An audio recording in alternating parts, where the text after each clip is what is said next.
course, I would be ill the week before Game Week 9 and not the week after Game Week 8 when there's only international football on. Hello, hope you're having a great Monday. What is up, guys? And welcome to the second part of the team selection video for Game Week 9.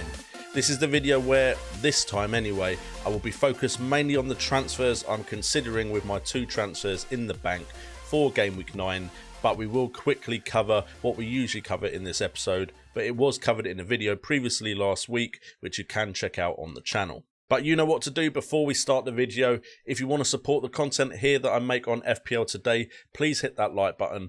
Also subscribe to the channel and make sure to hit that bell for FPL. All of it is free and really helps the channel out, and your support this season so far has been absolutely amazing. Finally, quick apology if this video is a bit quicker, if there's a little less of me on camera, and if it's not as well delivered as usual, but I have been having terrible headaches this weekend. But let's make some content for you guys. I bet that bright light doesn't help, but let's get into the video.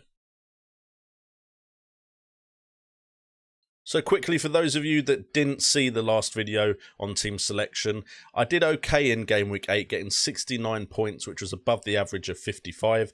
That's an overall point score now of 485, and my rank now is just inside the top 500k. The captain was Kane, who did of course manage to get that goal in the dying minutes. We also got returns that were decent from the likes of Salah, Werner, Grealish, Lamptey, Cresswell and Martinez. So quite a good game week for the majority of the side, but no really big hauls in this team that would have really shot me up the rankings. As for what the team looks like going into Game Week 9, unfortunately we do have a bunch of injuries now. We do have the likes of Trent Alexander-Arnold that's a consideration to transfer out because of an injury. Salah also has tested positive for the virus that won't be mentioned on this channel just because I don't want to get demonetized, but he will have to quarantine for the foreseeable future, so he won't be playing. Most likely going to bench him, but of course we'll see as the deadline draws closer what we do there. And also the issue of two Spurs options, which I'm not sure I want anymore going into their tough fixtures, and the likes of Mitchell and Burke being issues on my bench, means the two transfers will come in handy as long as I'm not just using them for injured players. So exactly what am I going to do with this side moving forward? Now, there's a bunch of moves that I'm planning to make, and I'm probably going to take a -4, so that's 3 transfers in total.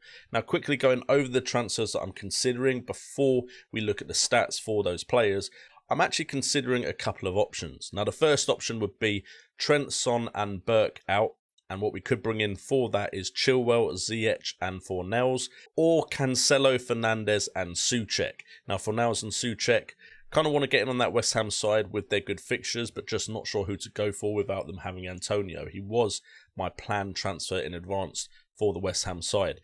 Ziyech, not much data on him, but he does look like a class player. Issue would be tripling up on Chelsea. Not too sure I want to necessarily do that. And then the issue with Cancelo is it's not the best fixture to start off his run in my side with. And Bruno Fernandes, quality player, with an easy fixture coming up with West Bromwich Albion at home.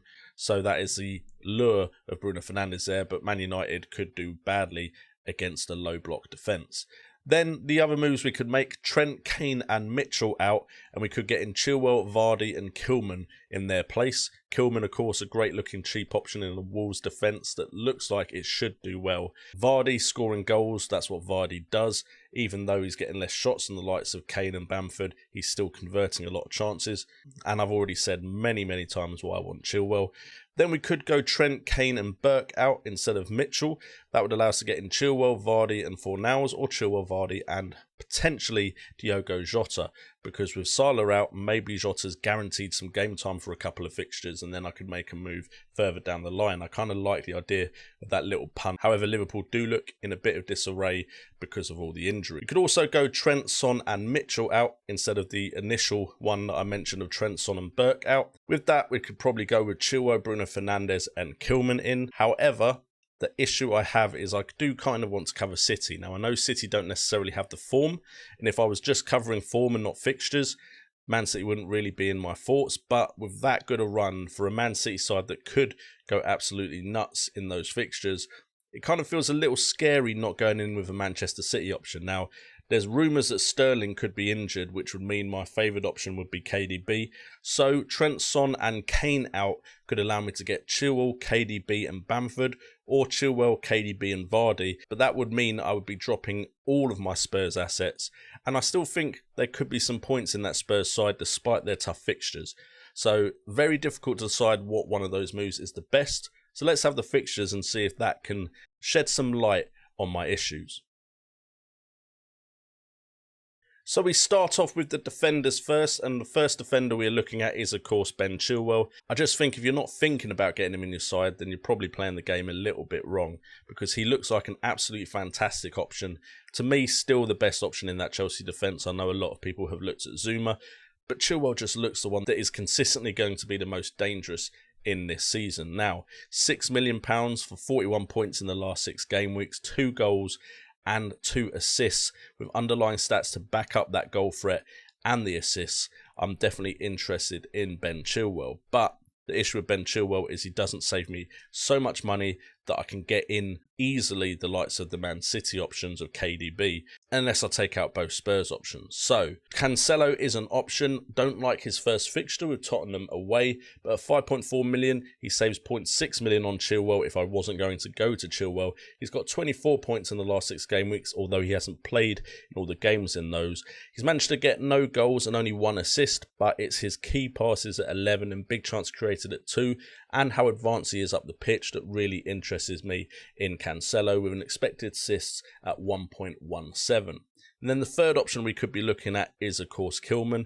Now, Kilman is the one to come in for Tyreek Mitchell if I think of getting rid of him. At 4.3 million, he's around the same price, still not at the 4.5 yet. He's managed to get 30 points in the last 6 game weeks. He's not really got any goal threat or that massive of an assist threat with only 3 key passes and 1 big chance created, but he has managed to get an assist and has expected assists at 0.48. So Kilman is definitely someone that could come into my side to replace the likes of Mitchell, and then we'll be keeping an eye on Ferguson to see when he comes back at Crystal Palace. Moving on to the midfield, and we split these up into 2 different types of midfielders. We've got the premium midfielders, the one that is more likely to come in for Son, and then the more budget midfielders, the ones more likely to come in for Burke, if I will go with those transfers out. Now, the first player we're looking at is, of course, KDB. Now, Sterling would have been my preferred option, but with the slight injury doubt there, I think KDB at first would be a better and safer pick. And potentially I could then move to Sterling later down the line. But 11.5 million, only 14 points over the last 6 game weeks. He has had 15 shots, but not much of that threat comes from inside the box, with expected goals only 1.07. And he has 2 assists with 14 key passes and 3 big chances created. But I'd expect better numbers from KDB in the game weeks up and coming. A man in better form than KDB right now is Bruno Fernandes with West Bromwich Albion at home.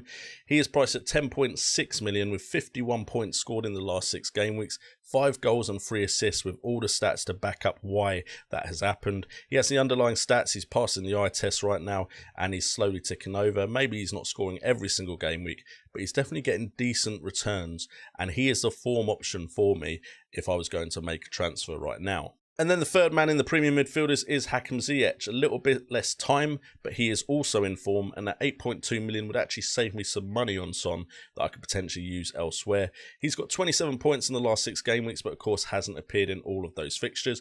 He's got 1 goal and 3 assists, and looks like a real creative machine with 8 key passes and 4 big chances created, with expected assists at 1.83, and that's in literally only 2 games. His goal threat isn't that high, but again, if it had another 4 fixtures added to this, you could maybe be looking at about 12 shots on goal. I don't think he's going to have much threat from inside the box, but of course that would beef up his numbers here, as he has played less than Bruno Fernandes and Kevin De Bruyne. Then we have the budget midfielders, and the budget midfielders are the players that are going to come in for Ollie Burke if I do make that transfer, and we are considering the likes of Fornals and Souček from West Ham.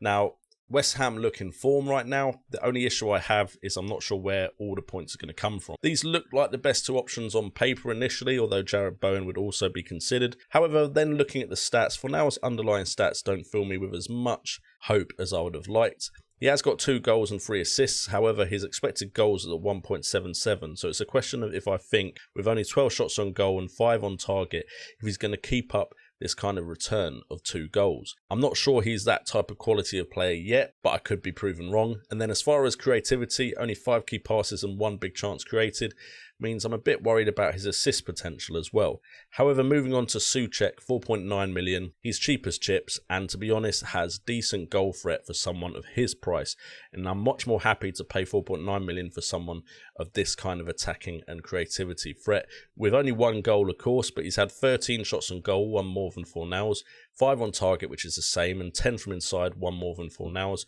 with also 3 big chances. His expected goal is at 1.80, slightly higher than Fornals, and he's only got 1 assist from 2 key passes, no big chance created, and only expected assists at 0.41, but he would be my budget midfielder. He would be replacing Burke as a much better bench option. And then we have Diogo Jota as another consideration at 6.5 million, the most expensive in the budget midfielders. However, with Salah potentially being out for, it's probably only going to be 1 Premier League game, but Jota was playing even before these issues of quarantine. 28 points, 3 goals scored in the last 6 games, with 13 shots on goal, 7 on target, 9 from inside the box and 3 big chances. He's got a very good goal threat, and even when he's coming in off the bench, he's getting points.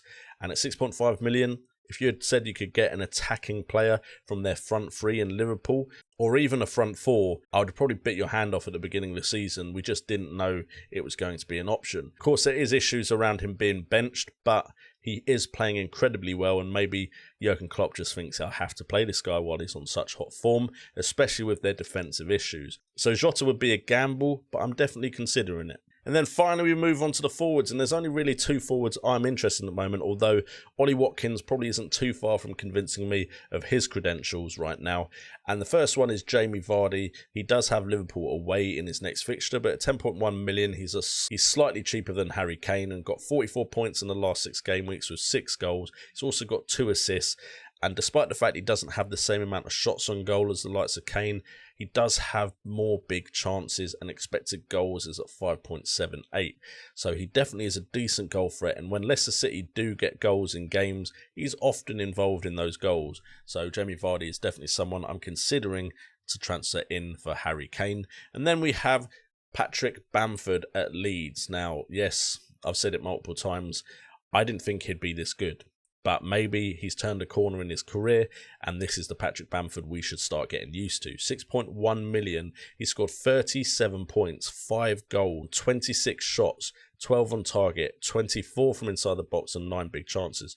Those numbers are similar to Harry Kane's, and he's in a Leeds side that look like they're just going to score goals for fun and might not necessarily be winning games 1-0. His expected goals at 4.77 is very good for a player at only 6.1 million. While he doesn't necessarily have the creativity, I don't really need that as long as he keeps scoring. So those are the 2 forwards that could definitely come in for the likes of Harry Kane.